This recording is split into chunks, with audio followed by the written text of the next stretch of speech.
उत्तर प्रदेश में गरीब व भूमिहीन लोगों के लिए सरकार की महत्वाकांक्षी योजना प्रधानमंत्री ग्रामीण आवास योजना से उनके घरों में एक रहने के लिए छत दिया जा रहा है। लेकिन इसी की महत्वाकांक्षी योजना में अब भ्रष्टाचार भी देखने को मिल रहा है। एक नया मामला महाराजगंज जनपद के निचलौल विकासखंड के ग्राम सभा इटैया में उजागर हुआ है, जहां प्रधानमंत्री ग्रामीण आवास योजना का पूर्ण भुगतान होने के बाद नई इमारत बनी बनाई भी किसी और को बेच दी गई है।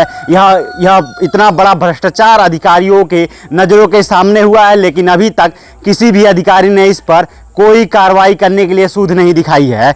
आइए हम यहाँ के ग्रामीणों से जानेंगे और शिकायतकर्ताओं से जानेंगे किस प्रकार का यह भ्रष्टाचार है। क्या नाम है आपका और ये किस प्रकार का भ्रष्टाचार है? मेरा नाम प्रहलाद है, इटैया के रहने वाले हैं। क्या शिकायत किया है आपने? हमने शिकायत किया है कि आवास का घर 2023 में मिला था। इन्होंने प्रधान के मतलब प्रधान ले जाके इसको बिचवा दिए हैं। कौन ये घर खरीदा है और किसके नाम पे बना था? आवास है किताबुन्निसा के नाम से। घर किने हैं लकड़ू। अच्छा, जो घर खरीदा उनकी स्थिति कैसी है? पैसे में कैसे हैं? गरीब हैं? पैसे वाली पार्टी है। उनके घर के 2-3 विदेश रहते हैं। वो पैसे वाली पार्टी है। अच्छा, किताबुन्निसा अपनी मर्जी से बेची हैं या फिर उन्हें बरगला कर बेचवाया गया है? प्रधान ने दबाव दे के बेचवाए हैं। यानी कि यहाँ के ग्राम प्रधान भी इस पूरे भ्रष्टाचार में पूर्ण रूप से उजागर हो रहे हैं, जो कि ये शिकायतकर्ताओं का आरोप है कि जो ये किताबुन्निसा हैं, जो अपात्र हैं, जिनको प्रधानमंत्री ग्रामीण आवास योजना से लाभान्वित किया गया था, उन्होंने अपनी नई नवेली इमारत को किसी अन्य के हाथ बेच दिया और यह एक नया भ्रष्टाचार का आयाम देखने को मिल रहा है। किसका मकान है ये? क्यों बेचा गया आखिर? किताबुन्निसा का है। क्यों बेचा गया? इधर देखिए, अभी बेचे हैं प्रधान जी चाहे हैं तब ना। कितने में बेची हैं? बेचे हैं 4 लाख में। 4 लाख रुपए में ये मकान बेच दिया गया है। हाँ, 4 लाख में बेचे हैं। आखिर किस कारण आपने शिकायत किया है? इस पे शिकायत करने के बाद अधिकारियों ने किस तरह की कार्रवाई की है? अभी कोई कार्रवाई नहीं की है। मैंने कार्रवाई करने के लिए कहे हैं, अभी तक कोई कार्रवाई नहीं। कितना दिन हो गया? हो गया लमसम 2 महीने करीब। अच्छा, इस ग्राम सभा में कितने आवास आए थे? कितनों का पूर्ण भुगतान हो गया? और इस आवास में चूंकि जो आरोप लगाया जाए ग्राम प्रधानों पे कि 20,000 रुपये 10,000 रुपये कमीशन मांगते हैं, वो कमीशन खेल यहाँ भी चला था? हाँ, यहाँ चला था। कितना मांगा गया था? मांगा गया था किसी से 10,000, किसी से 5,000, जो जिस तरीके से उस हिसाब से पैसा लिए। कौन है ग्राम प्रधान? राजेंद्र यादव। और कई यहाँ आसपास घर हैं जिसका पूर्ण भुगतान हो गया हो और घर पूरी तरह से बनाना हो? हाँ, एक सन्नल का है, उनका दीवार बढ़ चला है और भुगतान पैसा पा गए। और एक मजेंद्र है डुमरी का, उनका भी पैसा भुगतान हो गया है, छत नहीं लगा है पैसा। ये वो प्रधानमंत्री ग्रामीण आवास योजना से लाभान्वित क्या नाम उनका? किताबुन्निसा का यह मकान है जो आप देख सकते हैं। प्रधानमंत्री ग्रामीण आवास योजना से जो भी 1,40,000 रुपये आते हैं, उन्हीं रुपयों से यह घर बनाया गया है और इस घर में लिंटर बनाकर एक दिन भी नहीं रहा गया है, लेकिन इस घर को चंद पैसों के लिए बेच दिया गया है। यहाँ के ग्रामीण और शिकायतकर्ताओं का आरोप है कि यहाँ के ग्राम प्रधान ने पहले उनको लाभान्वित किया प्रधानमंत्री ग्रामीण आवास योजना से, उसके बाद उनको बरगलाते हुए किसी अपने चहेते के हाथ इस घर को बेचवा दिया। ऐसे में एक ये बड़ा भ्रष्टाचार ग्राम प्रधान के द्वारा किया गया है।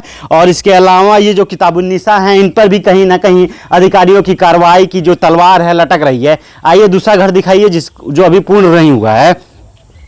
इस ग्राम सभा में करीब 62 घर आए थे जो कि प्रधानमंत्री ग्रामीण आवास योजना के तहत पात्रों को दिया जाना था, लेकिन कुछ ऐसे पात्र हैं जिनको पूर्ण रूप से भुगतान कर दिया गया है और लेकिन अभी तक उनका घर पूर्ण रूप से बनकर तैयार नहीं है। कहीं प्लास्टर नहीं है तो कहीं लिंटर नहीं लगा है। आप तस्वीरों में देख सकते हैं, ये वही घर है जिस पे कहीं भी प्लास्टर नहीं दिख रहा है, केवल लिंटर लगाया गया है और दीवार चलाकर इस घर में रहने के लायक बनाया गया है, लेकिन कहीं भी इस पर प्लास्टर नहीं किया गया। जबकि सरकारी योजनाओं में साथ ही साथ प्रधानमंत्री ग्रामीण आवास योजनाओं के दौरान सभी कार्यों की जियो टैगिंग करानी होती है और जियो टैगिंग के दौरान यह दर्शाया जाता है कि भूतपूर्व में यह मकान की स्थिति क्या थी, वर्तमान में क्या है और भविष्य में बनने के बाद इस मकान की स्थिति क्या है।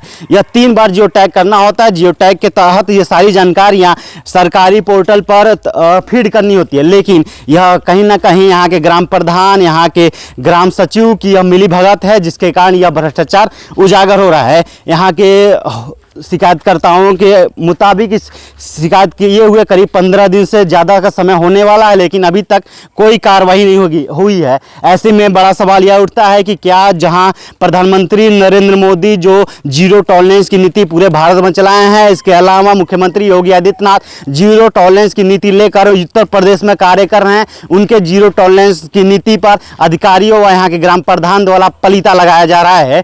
आपको बता दें कि निचलौल विकासखंड के ग्राम सभा इटैया में हुए भ्रष्टाचार से ये पूरे मुख्यमंत्री के कार्यकाल में ये कहीं ना कहीं एक छोटा सा दाग लगाने का प्रयास कर रहे हैं। आप तस्वीरों में देखेंगे ये मकान है जो प्रधानमंत्री ग्रामीण आवास योजना से इन पात्रों को दिया गया है, लेकिन अभी तक यह लिंटर नहीं कराया गया है, इस मकान का छत नहीं लगवाया गया है। इस मकान का बताया जा रहा है कि पूर्ण रूप से भुगतान कर दिया गया है, मनरेगा मजदूरी जो है वो भी भुगतान कर दी गई है, लेकिन अभी तक इस मकान की छत नहीं लगाई गई है। कहीं ना कहीं इसमें अधिकारी भी फंसने वाले हैं और जो बड़े अधिकारी हैं वो अपने छोटे अधिकारियों को बचाने के लिए इन शिकायतकर्ताओं के शिकायत पर कोई कार्रवाई नहीं कर रहे हैं।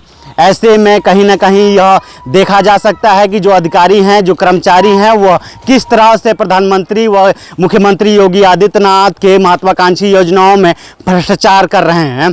ऐसे में देखना यह होगा कि इस पूरे मामले में किस तरह की कार्रवाई होती है, या फिर शिकायतकर्ताओं के पत्र लेने के बाद भी अधिकारी कर्मचारी अपनी मिली भगत से इस पूरे मामले को ठंडे बस्ते में डाल देते हैं।